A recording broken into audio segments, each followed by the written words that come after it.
Hey everyone, welcome back to the Dentist Who Invest podcast. I have sat in front of me, returning face Bilal Ahmed. Bilal is here today to talk about student loans and their ramifications going forwards, given the flipping crazy interest rates, not interest rates rather, sorry, inflation rates, which we're going through right now. Although interest rates have responded as well, of course, but that's another story for another day. Bilal, how are you? I'm good, my man. I'm good. As always, absolute pleasure to be on. And we're going to talk about student loans.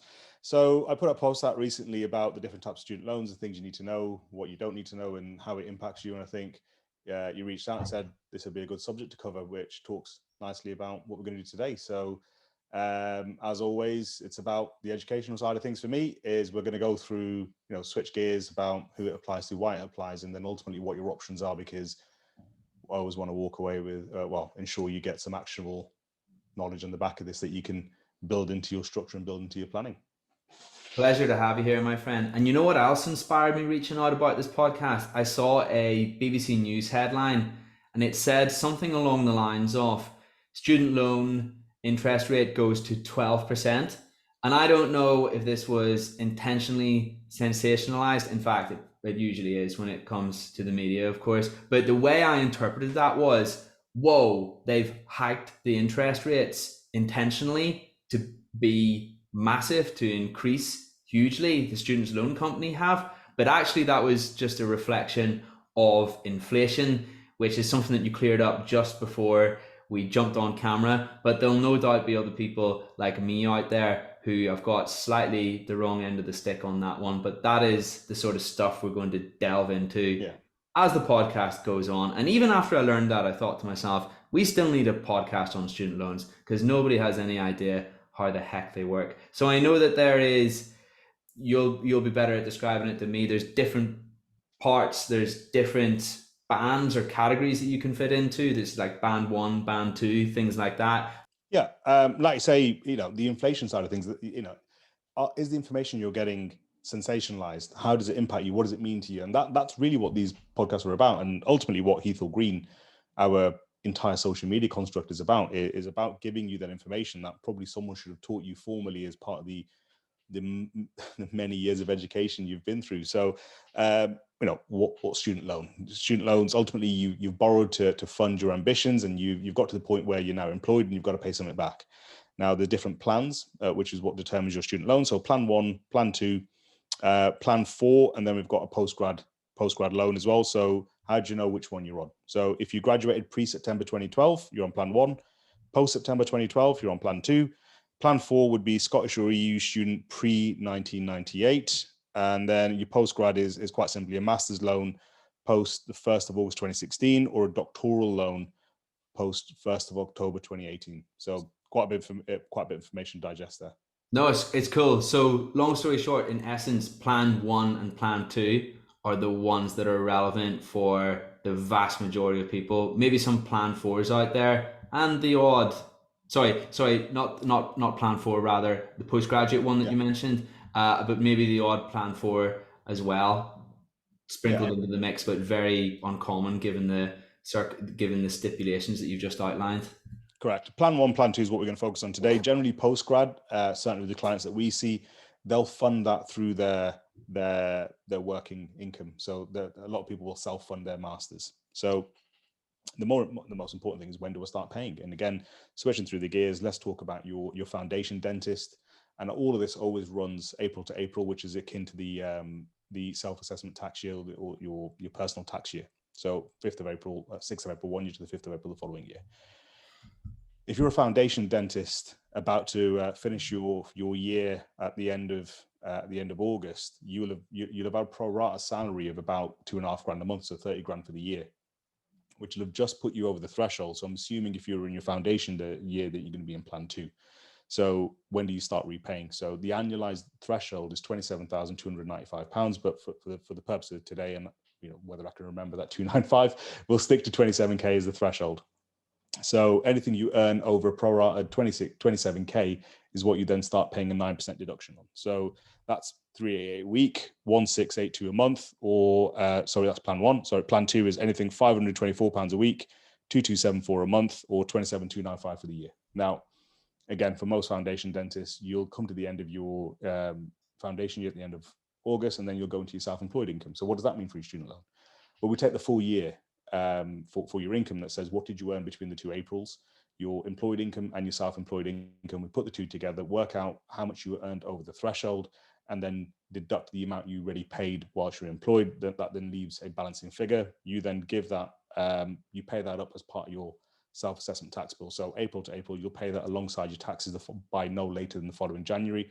There are a couple of things you do have to do though. So when you finish your employed year and you come off PAYE, your employer is going to issue something called a P45.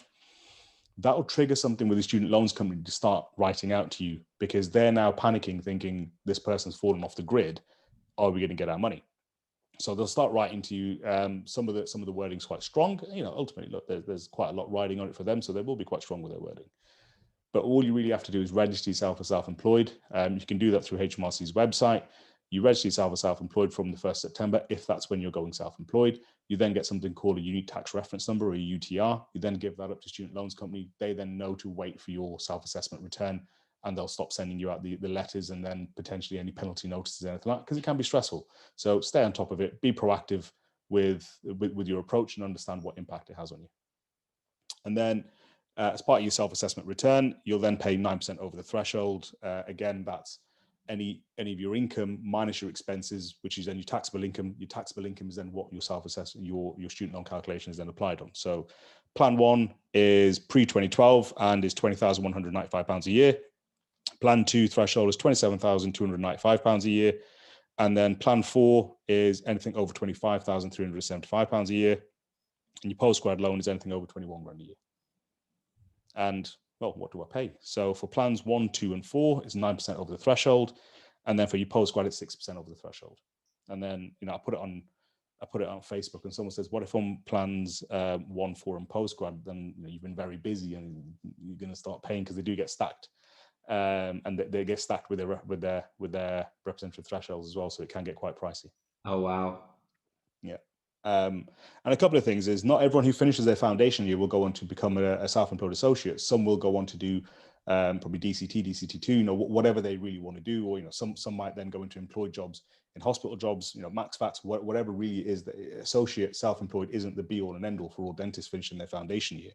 So the moment you finish, so let's say in that first year, your associate job was £30,000 a year, and for some reason, the job you then take on from September onwards pays you 25 grand a year. Your deduction would only be based on the job that it takes you over that threshold. So let's say, I don't know, for whatever reason, the second job you take from September onwards only pays you 25 grand a year as an employee. No deductions made on that, but you then need a second job to supplement your income. So I don't know, you take a job at Tesco part-time that pays you another 10 grand a year. Your combined income is going to put you at 35 grand, but that doesn't trigger a student loan repayment. It's each one has to breach the threshold for the deduction to start taking place. That only applies to employees. Oh, okay. I hear you. Right. Well, there is the potential for some gamesmanship there. I'm sure that some people are aware of. Yeah. Yeah, Yeah. and Two we do talk. two Yeah, jobs, 26K. well, Really? I can't believe that there's like a yeah. bit of a Well, loophole there. if two jobs, each one paid you 26K, and you earn a combined 52K for the year, you wouldn't be paying back any student loan payments.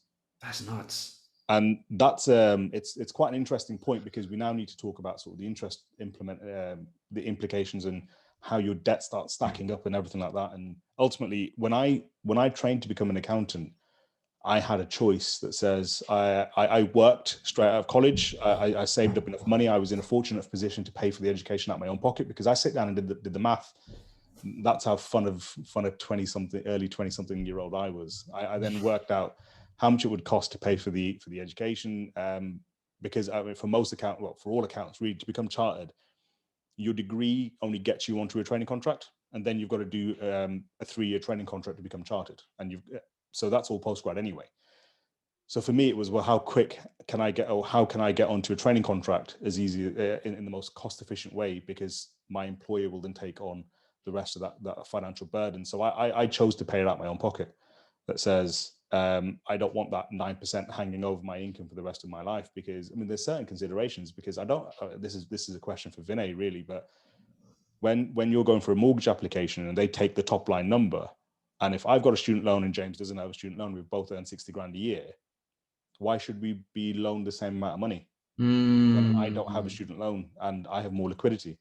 I suppose my limited note here. I'm going to guess on that one, and I'm going to say they probably build that into their calculations somehow that this happens. I mean, and what I mean by that is they have the 60 grand, but then they'll say something along the lines of, well, typically this person will be paying a loan, which makes them this risky, which blah blah blah, all of that stuff. I don't know, but Vinay would know the answer on that. Yeah, well, we'll probably take that one offline for Vinay, and then you pay it as part of your student loan. It's part of the calculations we do for you. So we will work out your income tax, your national insurance, and your student loan payments.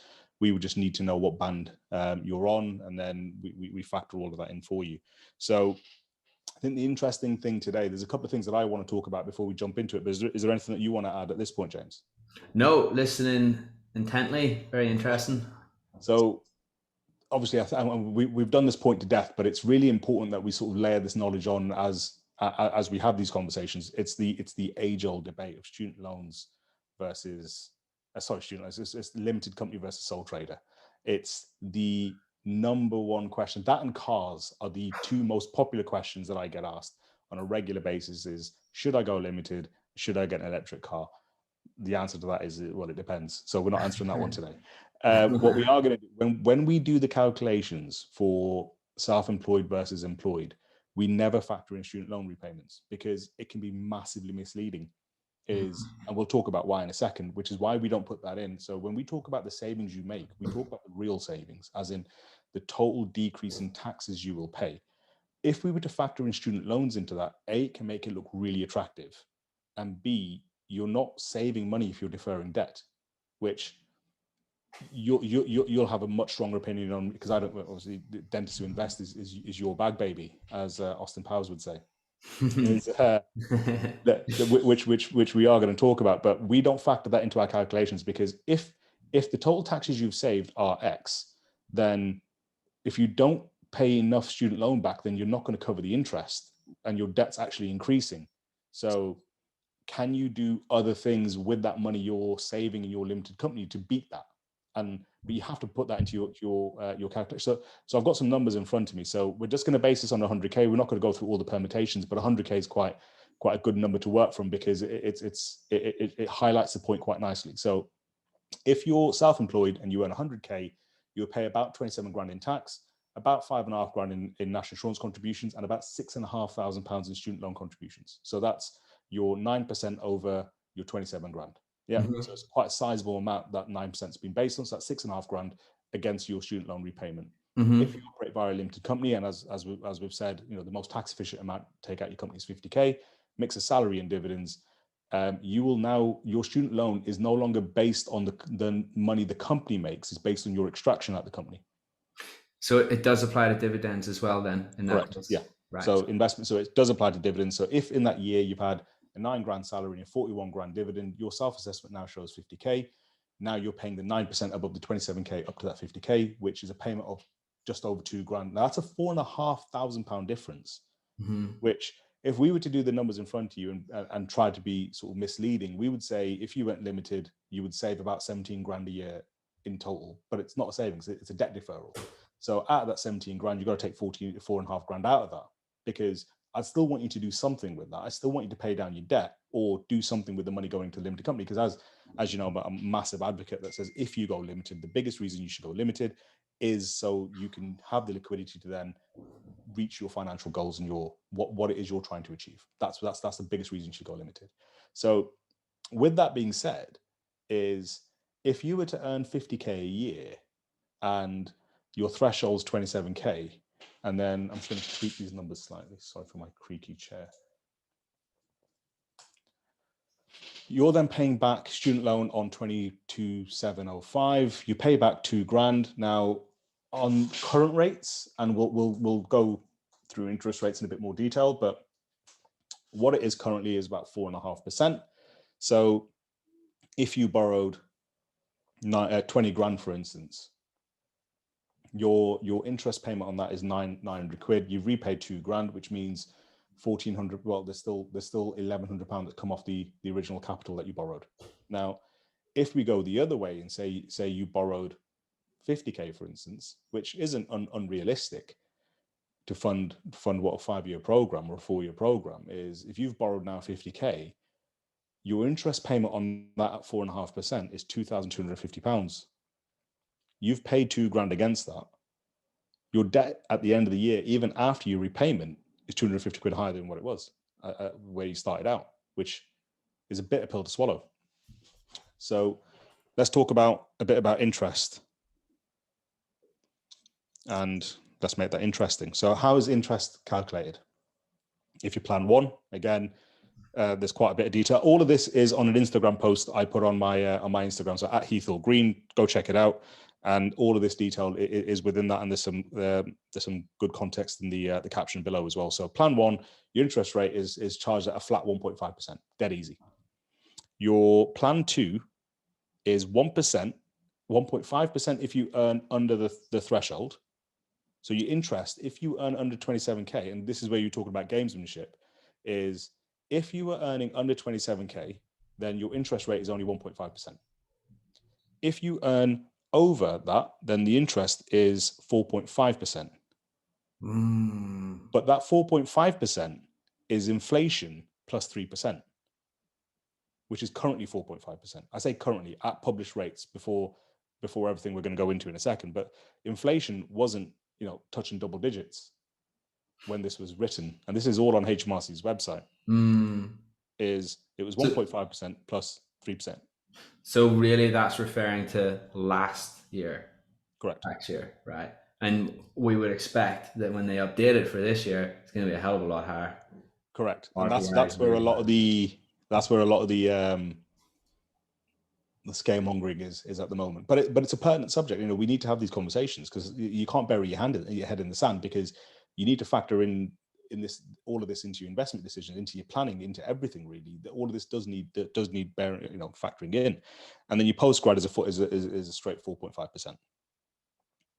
And if we then talk about what impact that has, that says if we're talking about 4.5% and inflation is just under 10% plus 3% puts us at 12.7% ish. I think the numbers out in the media at the moment are in the 12s, aren't they? I saw 12%, yeah.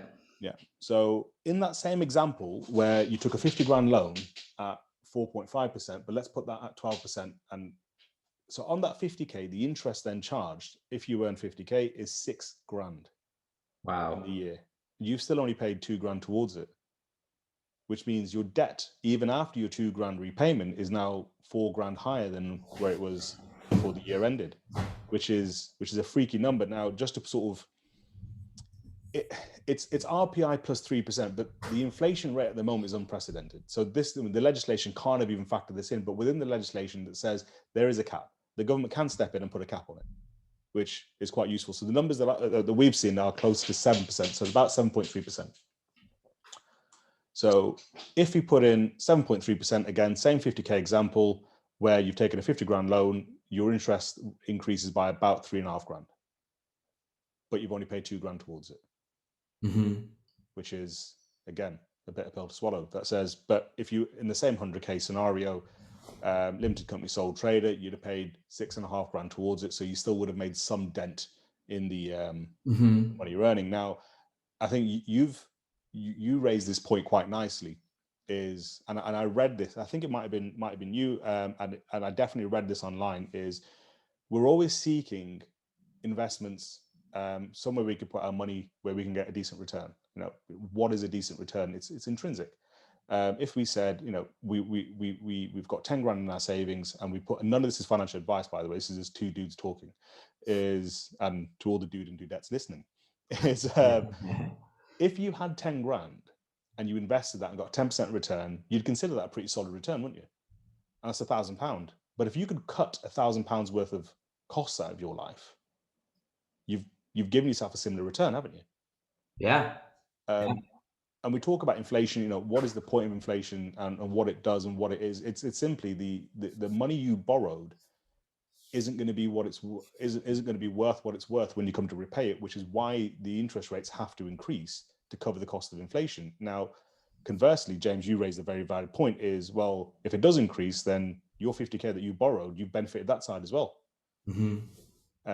So when we have these conversations, it's for you to understand what the implications are, what your options are, what you've got to pay, when you've got to pay it, but more importantly, how it impacts you and how it impacts your planning.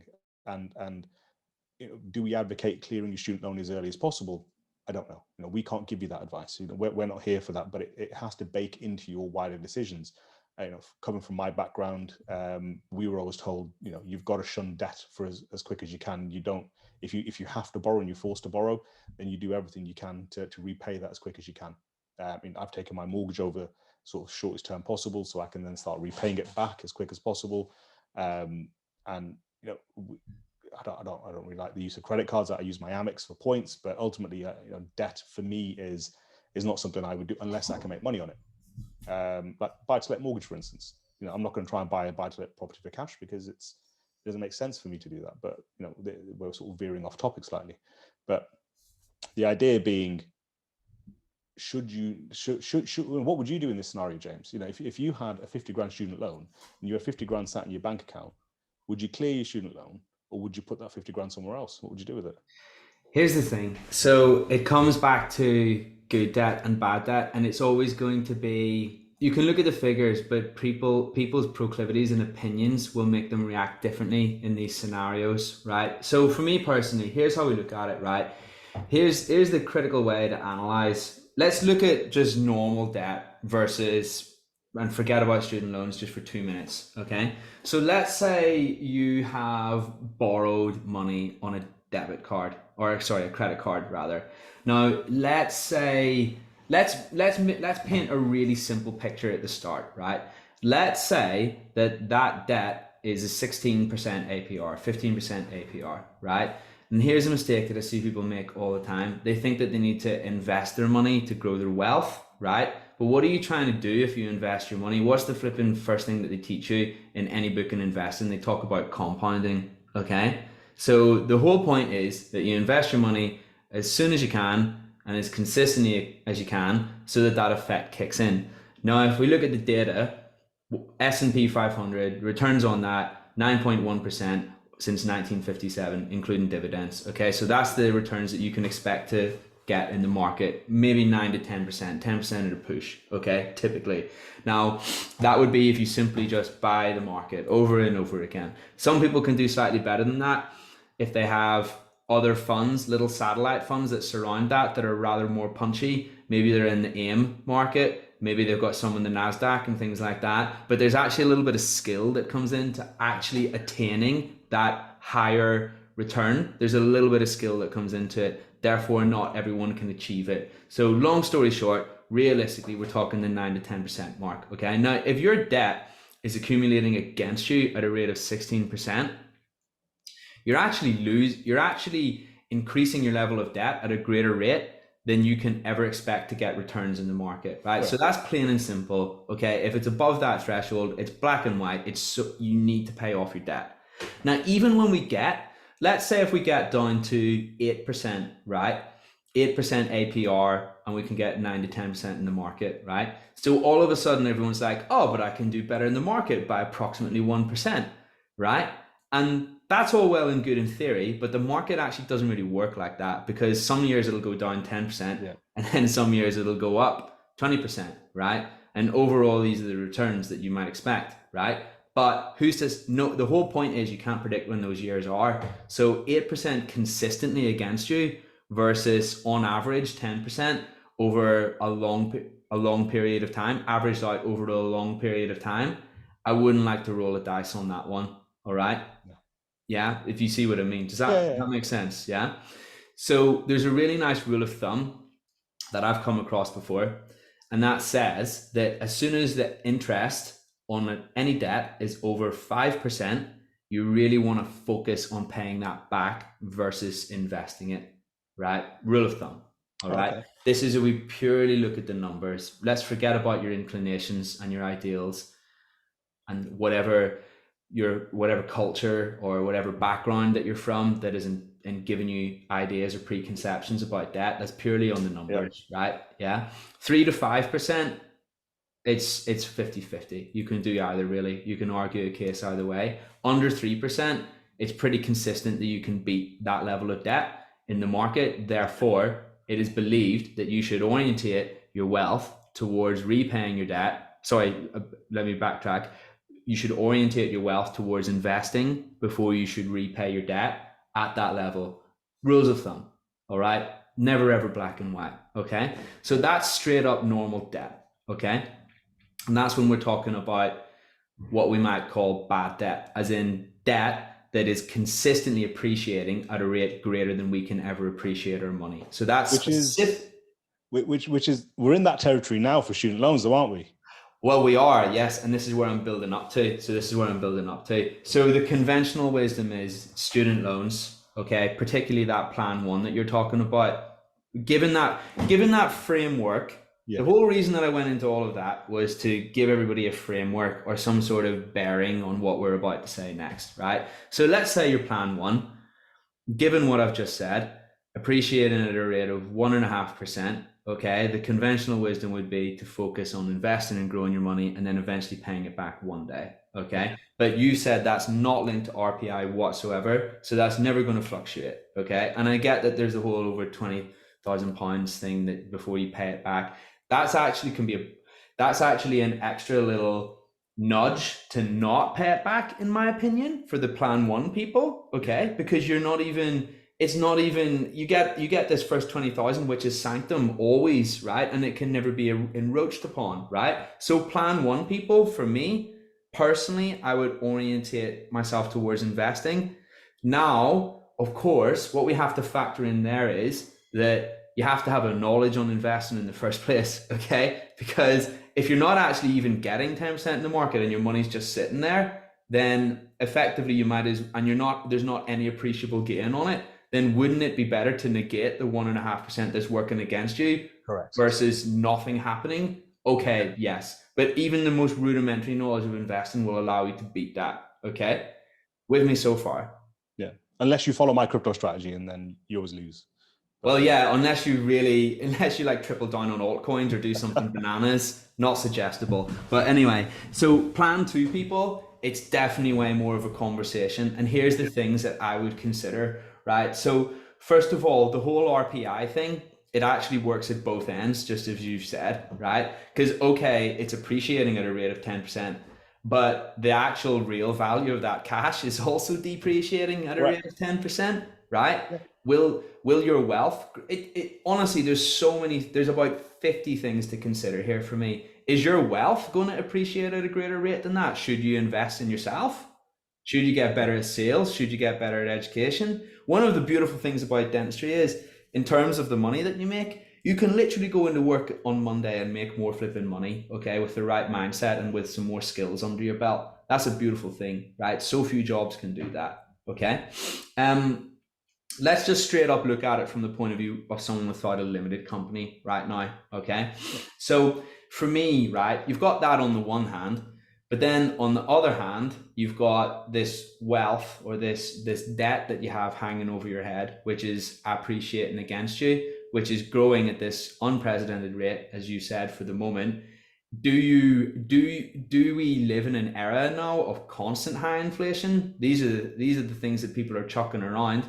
Has government debt got so high now that they have to print so much flipping cash in order to reduce their own debt in real terms, that your cash is constantly diminishing in value perpetually and interest rates never quite go back to where they are before? We're certainly at that threshold where the government is so leveraged in that no one actually really knows what's going to happen next on that front. Put it like, on that one, here's what I would say. I would say that is exactly the sort of narrative and things that people say right before things get better, okay? Because it's peak fear and then it improves. So you have to consider that too, right? These are all the things that are going through my head when I hear this, right? And then as well as that, let's talk about the limited company example. Okay, it's all well and good, your debt's increasing, you're saving all this money at one end in tax, but the actual debt is continuing to work against you, you know? I mean, for me, if you're only ever going to pay yourself £50,000 for the rest of your life, all right, out of your limited company, okay, And by the way, no one has any idea where tax bands are going to go up or down, or whether they're going to stay the Mm. same. Are you going to continue to pay yourself for the rest of your life because out of that, and keep all your money in a limited company, right? Because you want to just keep dodging this interest bullet that's accumulated Yeah. against you over time. I mean, you're kind of ring fencing yourself in there a little bit. It's honestly, it's such a huge catch-22. I really feel like it would be something that a lot of people could probably benefit on some advice on. There's so many unknowns, there's so many variables when you're in that plan two threshold, and when you have a limited company. So let's run with that slightly. So let's say there's been a number of years you've been making whatever you've been making, you've been limiting your extraction to that 50K, and then you've not done anything with it. So you said to James you're going to start investing in XYZ. You've not got around to doing it. Look, not everyone does. It's not as it's active. It takes time. You've got to be sort of driven towards it. So don't beat yourself up if you haven't done it. But ultimately, so let's say there's a pool of £75,000 of limited company now. Yeah. Now, and you borrowed 50 grand originally. You've been paying back your 2K repayment because you kept yourself at the 50K threshold. Let's assume your debt hasn't even increased. So let's just say you've been covering the interest payments on it every year. Yeah. And then, 3 years down the line, so we had 75 grand available to take out the company. We didn't. We took out 50. There's 25 grand left there after corporation tax. 75 grand over 3 years. If we were to take that 75 grand out, we pay 33.75% income tax. Yeah, which is about 25 grand. I'm then left with my 50K, which I use to pay off my student loan. Yeah. My return of investment at this point then is, of that 50 grand I was taking out, I was paying 2 grand into towards my student loan anyway. So the question then becomes, how long does it take me to recover that 2 grand, that 25 grand tax I took hit up front, which is 12 years, for instance. 12 years of that 2 grand of additional liquidity, could I have invested that into my ISA? Would that have factored into something else? Would that have compounded to something that offset that? So if I suffer the 25 grand up front, I've now got 2 grand more liquidity than I did every year, and I'm still at 50K. It repays itself after 12 years. So those kinds of conversations have to come into the fore as well, because as you know, I'm a massive purveyor of planning. So the conversation then becomes, let's use a mortgage example. So when you go get a mortgage and they say to you, James, for the first 2 years you're going to pay 3%. The rates are ridiculous, but 3% on your mortgage for 2 years.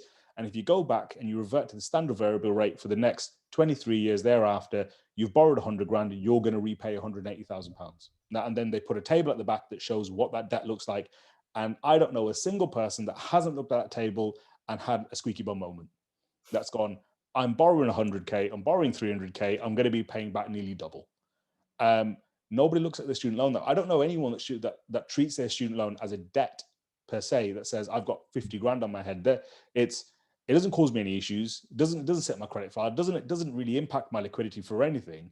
It's just something that it's almost like a tax that you pay every year. It's just becomes part of your tax repayment that says, I make X, either my employer deducts it or the government's going to take it, and it just gets factored into the same conversation every year. Whereas if you sort of take the bull by the horns that says in your formative years and you're making 50, 60, 70 grand a year, you do not need that money to live off. Do you take the proactive step just to pay it all off up front, and then it's done, it's forgotten about? It's such from me just saying all of those things earlier, and you saying what you've just said now. Yeah. There's so many things you could honestly argue about it all day long. Yeah. For me, really, you really could. Here's what I will say, right? Here's what I will say. Most FAs that I know still consider it good debt. Yeah. That's what I will say, right? Most, but there will be some out there who don't share that opinion. And you're right. I mean, yeah, it's a hugely personal decision. Exactly. And then the other way to look at it is, and again, I always say, look at dentistry as a business that says, if I was a FTSE 250 company and I was about to revalue my debt and the rates are what they are, I've been enjoying 2.5% on my £1 billion loan facility, which is now 4%. What do? I put my prices up. I've got a nice framework which has just popped into my head, right? And here's another thing you have to consider, right? All the money that you save up in a limited company Do you invest it in a business, and get that off the ground as well? Because that's one of the real ways you can throw petrol on the bonfire and create financial freedom. It all comes down to whether you back yourself. Here's a really nice framework, right? Risk on. If you're a risk on person, I would lean away from doing it. Risk averse, where the money's just going to be sitting there not doing anything, I would lean towards repaying your debt, because you know that you can get a better return from doing that than taking any speculative risks. That is the nicest framework, I think, that has just popped into my head, and it's a really nice way to partition that decision. But you And could by also the say, way, I was very careful, and I said the word lean. Okay, I said the word lean, which obviously is massively open for interpretation. But I feel like if you're going to make the decision, decide where you fit in on those two bands, and then use that as the first decision tree, split on your decision tree when you're deciding. and then look, there's other hedges as well that says, and again, we're talking about options. We're talking about things you could potentially do. That says, if you're sat with a pot of 50K and you don't know which way to go, the bit we're saying here, and we've really said here, is if you do nothing with the capital that you originally, or the whole liability of your student loan, again, assuming 50K, and you pay you pay your £2,000 repayment on the 50K, and at current rates of 7.3%, you're £1,600 worse a year. So your debt's going to keep compounding by the additional £1,600 a year. So you're going to end up owing more money because you're not going to cover the interest payments. But if you had 50K and you had an investment opportunity and you could repay your debt, well, if you split down the middle and said 25 grand into the investment, 25 grand repay my student loan, then you're now in a position where your £2,000 a year is covering the capital and the interest payments. So it's now chipping away at the balance every year. So it's not the answers or the options are never binary. It's never one or the other, but it's for you to then do the math. Now, I keep saying this, but when our website's live, we will have, we call it an amortization table, which is how does if an amortization is something non-real, so it's not depreciation, is over the years with different interest rates, what does that debt look like? Now, from your perspective, and again, I'm a massive purveyor of planning, and you have to plan. You have to know where your exposure is. That says, if you know that by chucking in 10 grand lump sum into your student loan now covers the capital and interest repayments, it then, what, as James puts it, turns into good debt because it's no longer increasing.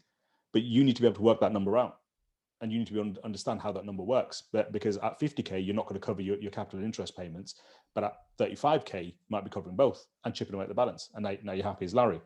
And it works. And now you've got your 25 grand over there making you money. You've got your 25 grand over here, not costing you any money. So you actually, it's a win-win overall. That's a nice framework, actually, because I've been either do it or don't do it, but you're actually saying actually there's maybe a bit of a middle ground here. Correct. That's interesting. That's interesting. So many decisions. It's not black and white, this stuff. It really isn't, and the rarely accounting is, unfortunately. But and that's why I like having these conversations, and really appreciate it for this platform. It's a fantastic community that you've built, because once this goes live, and we maybe put a question out into the group that says, what would you do?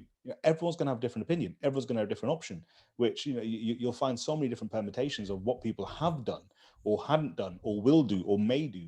It's really interesting. That says there's never going to be a binary approach to this, and the goal certainly for me to, as part of these conversations, is to say you have options, but giving you enough information as part of these conversations to come to the table armed with something that says, go back to your accountant, do the math with them, that says, if I was to make a 10 grand voluntary payment towards my student loan, what would that do to my capital over the next 15-20 years?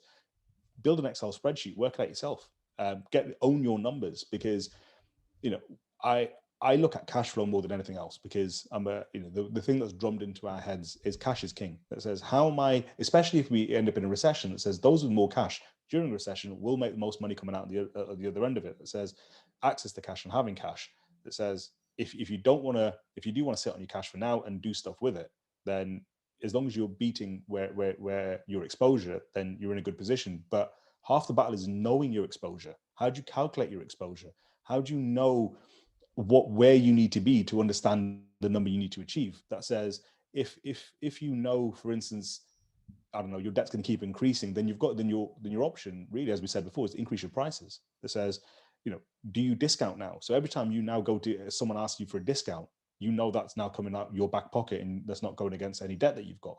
So be steadfast in your approach, because you always work from a number backwards, and then you build your plan on the back of that. But it's knowing where you're trying to end up is the majority of the battle, is knowing what you're trying to achieve, where that money would go, and how much money you need to put there in order to cover yourself. Because as we say, if and it's just assuming the debt never does anything, and over the life of your investments, you make X amount of money, you sell up into the sunset, and you just know in the back of your mind that over the next 30 years, your 50 grand debt has been growing by £1,000 a year. You've now got potentially 100 grand debt that you now need to repay. So when you sell your business for £1 million, and you don't budge on that sale price, because anything you budge is going to decrease the amount, is directly coming out of your back pocket. So focus on making your business more valuable. That says, if you thought it was going to be worth £1 million, make it worth £1.1 million. Then that 100 grand that you get as part of the proceeds goes back to paying your debt. I'm ignoring taxes and sort of entrepreneur's relief and everything at this point, but it's where the argument is that says, don't sit around licking your wounds. Get on top of it, understand what impact it has on your decision making, and understand what impact it has on your cash flow and your profitability and your decision making. Because once you get to grips with all of these numbers, then you're now in control, and you'll sleep easier, and you'll understand the decisions you make and how they factor in the rest of the plan. Food for thought. You know what? I actually really like that framework of looking at it from the perspective of each individual, and whether they're risk on or risk off, as a really nice first decision point. Okay, because I actually feel like if you're someone who really backs it, then again, of course, everybody thinks that they can be, a gunslinger with their money and grow it and all of these things, and then what happens when it backfires as well. So we have to consider that too.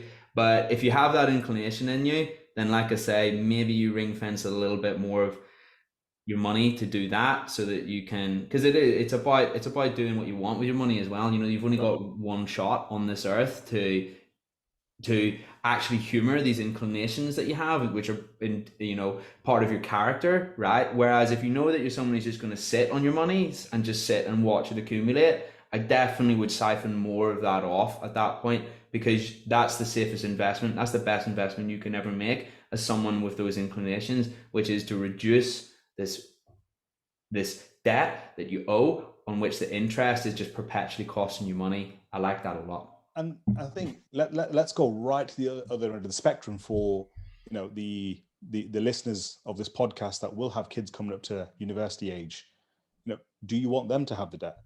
Do you think it will make them better with their money, or have you got? I mean, how many people have both of us come across that have got huge hordes of cash in their limited companies that are just doing nothing? And I'm risk averse. I am, as an accountant, and we're trained, to follow the cash, follow them. I generally am risk averse. If I can't influence it with my own two hands, I'm not very good at it. And that's where sometimes a bit of my bias comes out. But I think you need to have a balanced approach from everyone you speak to. But I am generally risk averse. Now, let's say let's say you've got your limited company, you've started selling off your assets, you've got two kids, they're about to go to university, and they're a part of, they're a shareholder in the company, they're getting dividends, they're getting everything. Do you up their dividends in that year that says they get 50 grand or across whatever their uni life is, that says you now extract 12.5 grand a year and pay them to pay their student fees, and they end up with their degrees with zero debt, and that puts them in a better stead. That says, realistically, it's only really cost you 12.5 grand. If you're still actively trading, you're not going to miss that, really, are you? That says you can start factoring in things that way, but it's worth having those conversations that understands, that says, do you think your child would be better having the debt, and it'll make them more responsible? Because it does. If you start putting things over people's head and they're now responsible for that, but in the same token, if you give someone a free ride, are they not going to appreciate the ride that they've had? And all of this stuff is massively, you end up having sort of existential crisis when you start thinking about the wider implications, but it's rarely binary.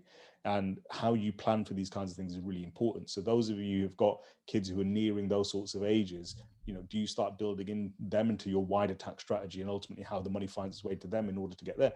Ultimately, if they then pay you back, is it a loan? Is it repayment? Where did that money go? You can only ask the man from Cat and I Joe at this point. There's there's so much to consider, but we find ourselves in this scenario, and we deal with a lot of people in the demographic of that sort of plan too, where we do go through the numbers that says, how much are you paying? How much are you repaying back? Should you be paying this as part of it? And we don't turn a blind eye to it when we start looking at limited company calculations that says, yes, you're going to be repaying some back, but what do you want to do with the money? I mean, we had a conversation recently with one of our clients, first year associate, and he's making between sort of 10, 15 grand a month. And with his first couple of paychecks, he just whacked off his student loan. He lives very modestly, and he did that. When he did that, he then treated himself to a nice car, which said, I would rather get the car on finance and clear that debt, because what I don't want to do is have two lots of debt. And I was like, well, you've cleared your student loan, fantastic. Again, risk averse, so I'm saying it's fantastic. And then he's gone out and got the car on finance, but in a net cash position, he's new to what he hasn't done. He's got debt on top of debt on top of debt now. So now we're having conversations about how soon can we get him into buying his own practice, and what does that planning look like? Because now he knows what his liquidity is. Now he knows when he buys a house, can he make that 50 grand stretch as far as he needs to? And then, we've just opened up a limited company for him that says in 12 months time, he can then move that. He can sell the car he's got and get an electric car through the company again. He's on top of it all. And we go through this planning in detail with him. And it's down to the individual that says, get on top of it, plan for it, understand what it means to you, understand how much debt you have, how much student loan payments you have, what the rises and movements in inflation have, what bearing they will have. How much are you actually repaying each year? What is that doing to your capital? I'm just reflecting on this podcast, Bilal, and I really hope that we answered more questions than we created, because we've actually bounced back and forth. But I think that just highlights how much of a decision it is in an individual decision. And within some of the things that we said there's a framework to give people clarity 100%. Bilal, we're going to wrap up now because we're coming up to the hour mark. Anything you'd like to say in conclusion today? No, I was going to say, as there's the post on Instagram we've got. As always, if there's anything that you want us to cover in a bit more detail, feel free to reach out on Instagram or Facebook, tag us in, drop us a message. And I think, James, if we put a post out on the Dentist to Invest group, and we'll be interested to see how people react to that as well. Let's make that poll happen. Bilal, thank you so much for your time today. I'll catch you later, my friend. Cheers, buddy.